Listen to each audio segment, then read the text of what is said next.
Hi, this is David Rippey coming at you with more of the Powering Through Paralysis series. This is a reading from my book. The narrator is Alexandria Dupre. Accessible or inaccessible, that is the question. All it takes is one step to stop entry or one step in the right direction to make accessible for all. Many people who are in wheelchairs or using scooters or walkers can relate to the following statement: the world is not as accessible when you're no longer able-bodied. Throughout the years following my injury, I found that quite a few buildings I approached were not constructed with ramps, nor did they have wheelchair-friendly entrances and exits. This lack of ramps imposed greater restrictions on me, inhibiting my ability to gain access to many dwellings I would have enjoyed entering. My accessibility experience in work environments was very accommodative. It was easy enough for me to access the various floors via a spacious elevator or navigate some relatively wide floor aisles. And that was among other considerations, from wheelchair-accessible bathrooms to well-thought-out kitchen areas. Though I was fortunate in these respects in my corporate life, the broader outside world still posed significant challenges and barriers. Whether it was a shortage of curb cuts, no ramps installed at various buildings, or trying to traverse heavy gravel driveways or paths that caused my wheels to sink and make my forward momentum virtually impossible, there were obstacles all over the place. Many firms today, especially large corporations, have made great strides in accommodating the disabled people they hire, as they are not as restrained by costs, space, or other considerations, unlike many of their much smaller company counterparts. Federal law also requires more of the small to mid-sized to larger corporations to meet applicable standards. Conversely, many of the historic sites, marinas, and restaurants I have visited over the years have not been readily accessible to me. Gaining access in these historic towns is difficult. I'm sure many of you using a wheelchair, scooter, or walker have realized the inaccessibility of many places when facing steps at a front door entry. Without a ramp or elevator, you most likely aren't getting in, unless there are some very strong people working inside, which is rarely the case. Cases like this number in the millions domestically, and it is even more drastic in less developed countries, especially those in war-torn and impoverished areas where funds are scarce. There are countless numbers of others with compromised mobility needs. CMN, who deal with weakened movement every day, whether due to disease, age, failing organs, or various forms of paralysis where ambulatory ability is possible, though highly compromised. People with CMN issues have accessibility concerns and needs as well, though not necessarily as extensive as people in a wheelchair or using a scooter. A broad-based approach to addressing the majority of accessibility needs can be accomplished at a relatively low cost. For less than $500, many small establishments can meet the needs of people looking to gain entry living daily with disabilities, especially if only 1-3 steps are involved. Facilities that meet these criteria with a wide enough front entrance should consider adopting these low-cost approaches to allow entry to people with ambulatory needs who have been denied access for far too long. Store owners will enjoy greater revenue streams by adopting a portable ramp approach where practical, and more importantly, they will derive priceless value from serving and helping a clientele that was previously and unnecessarily restricted. It was not unusual for me to send an assistant, friend, or family member into an inaccessible retail store to see what was inside while I waited outside. After noticing their window displays and glancing in with a limited view through their front door, I would ask them to go in and check out what caught my eye and come back to report.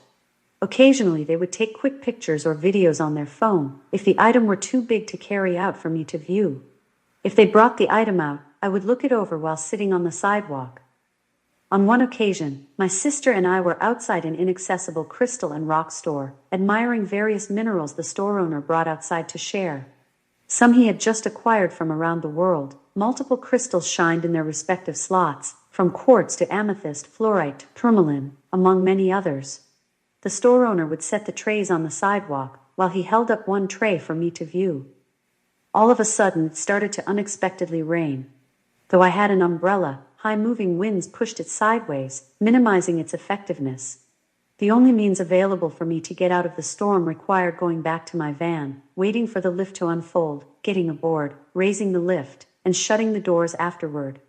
By then the chair, my sister, and I were soaked. Having only one step to get into his rock and mineral shop, this mishap could easily have been avoided if he had a simple and inexpensive portable ramp.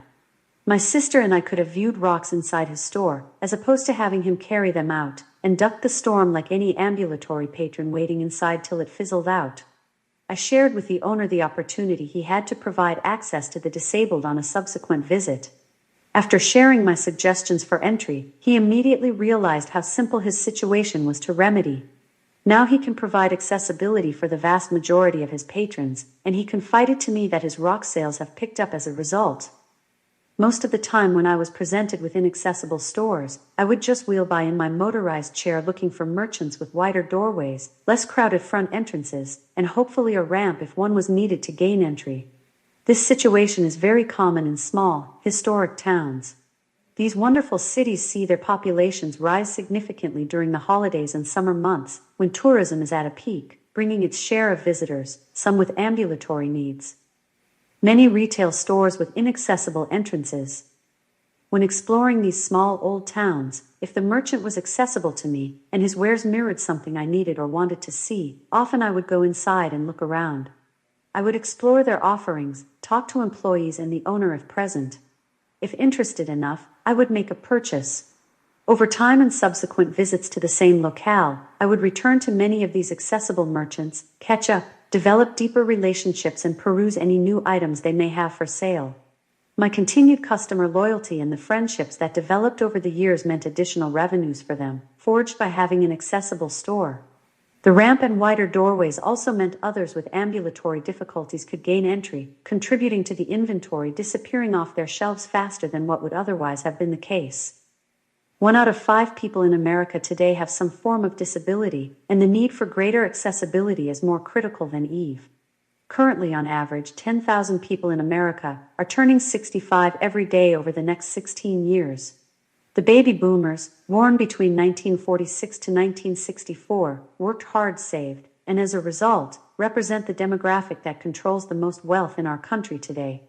Many are now in their retirement years and travel extensively, compared to those still in the workforce. Simple math leads us to realize that a minimum of 2,000 of the baby boomers turning 65 each day are disabled to one degree or another with ambulatory needs. The numbers for baby boomers with disabilities grow even larger in their later years, as a greater percentage find themselves struggling with age-related health concerns. This number doesn't include all of the other individuals finding themselves with unique needs, whether using wheelchairs, scooters, walkers, or canes. A number of business owners and small retail establishments who were impacted by lower sales and revenues because of the 2007 to 2009 market crash, as well as continued inroads from sales, are just beginning to catch up to pre-2007 levels. These retailers would be well served by determining whether or not their facility meets the access needs of the disabled. For people with disabilities who travel, whether far distances or locally, think how many times you or someone in your party with a handicap wanted to explore a store just to check things out, but were unable to gain access. After arriving and finding the entrance sadly blocked by a step or more. Unfortunately, across our country, whether in towns with populations under 500 people to populations in the millions, I have personally experienced barriers that could be easily remedied. Surprisingly, even some medical offices where I've had appointments were not designed to accommodate the disabled. Some did not have handicap-accessible doorways or room for my wheelchair to maneuver inside without removing my leg rests, let alone wheelchair-accessible bathrooms. It wasn't as though I was pursuing healthcare in a third-world country, where one might expect minimal accommodations for the disabled. Several of these medical facilities reside in a county ranked in the top 25 in the U.S. for employment pay, home values, and overall net worth. Amazingly, it did not matter whether the facility housed a dentist office or an eye doctor. My wheelchair would often preclude me from gaining access to much of their equipment for diagnostic tests. I realized that with a few simple configurations to their office equipment, access for me would have increased dramatically. These simple changes could result in even more patients for these health professionals, or at the very least, help them hold on to patients with changing mobility needs. Understandably, some historical sites are not accessible and are exempt from ADA regulations. Like many buildings constructed more than 100 years ago, they have stairs and tight layouts. Even if I brought my heavy and cumbersome ramp, there would be no guarantee I'd be able to maneuver my chair once inside the dwelling. For those not that familiar with ramps, having an assistant try to carry one for any distance to gain access is difficult, and borderline ridiculous at best, considering we live in the wealthiest country in the world. Moving a ramp from one inaccessible store to another becomes a nuisance very quickly, and more importantly, it unnecessarily uses up your assistant's energy, minimizing their effectiveness if you need them suddenly. In most instances, employees or volunteers at shops or historical locations are more than willing to help, but often they haven't thought deeply about the inconveniences posed by inaccessible entrances and rooms within their store. Sadly, by not providing a safe and reliable form of wheelchair access, many store owners are unaware of the risks they carry. Unnecessary and easily avoided injuries could occur for compromised mobility shoppers who may slip or fall as a result of inadequate accessibility measures. It is amazing how much patience a disabled individual must have in America today, let alone other parts of the world.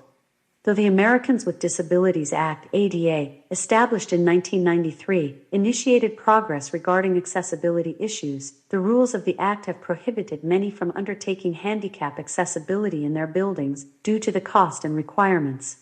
A building constructed before the ADA law went into effect is not required to be compliant with the Act. The reason is grounded in the law's interpretation of what constitutes readily achievable means that are easily accomplished and able to be provided without difficulty or expense.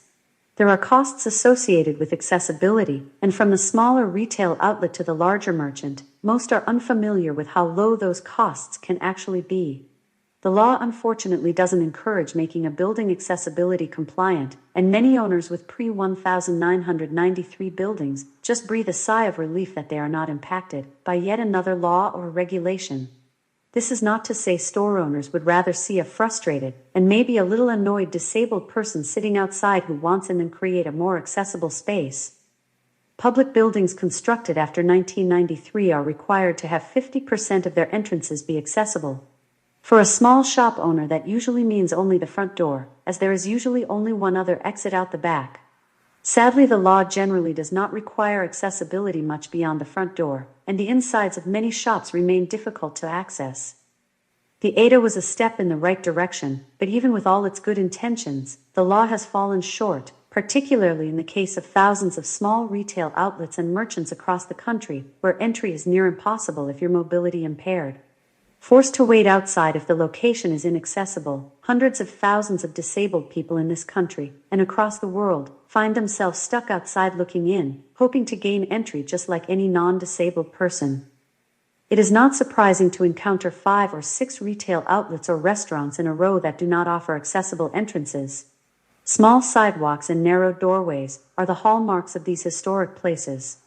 In many cases, it's not even possible to put in a ramp due to the code requirements. One of the more cumbersome legal requirements to meet code for a ramp is that for each inch in height there must be 12 inches of a slope.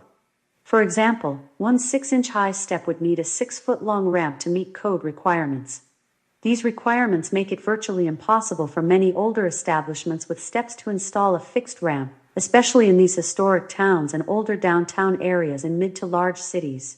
When I was employed with Merrill Lynch in downtown Philadelphia, if I traveled beyond the half-mile radius of my building, I encountered many such stores and buildings that I couldn't access because of my wheelchair.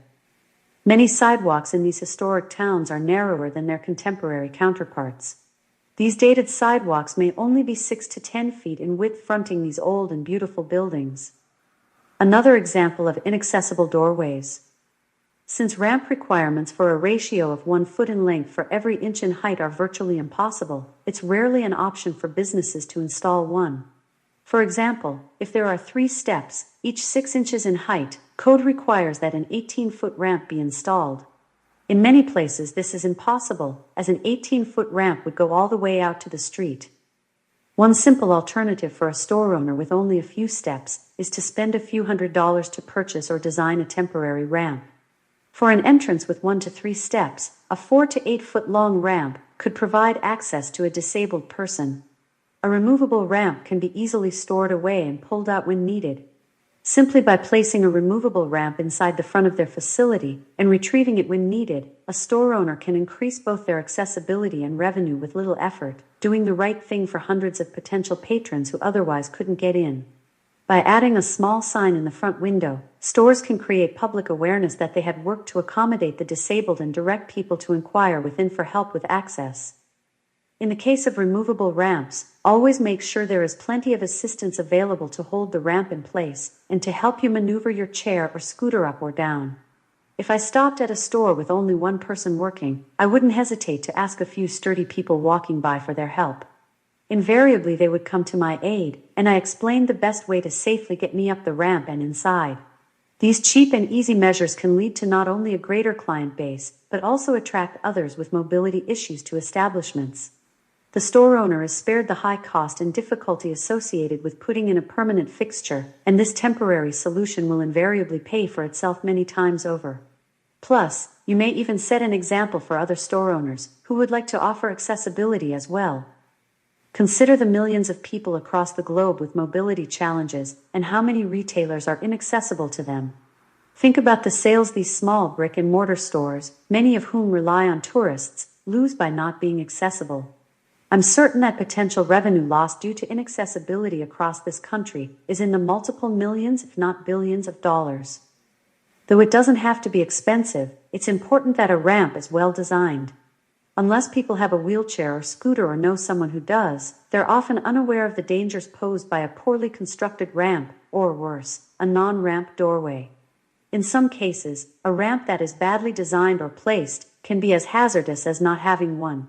Someone trying to gain access in a wheelchair could easily injure themselves or damage their equipment.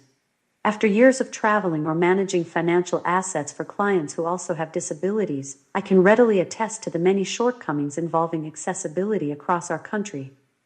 I have been carried up the steps in my chair many times when I needed to gain entry, whether to someone's wedding reception or a poorly thought-out work event I needed to attend.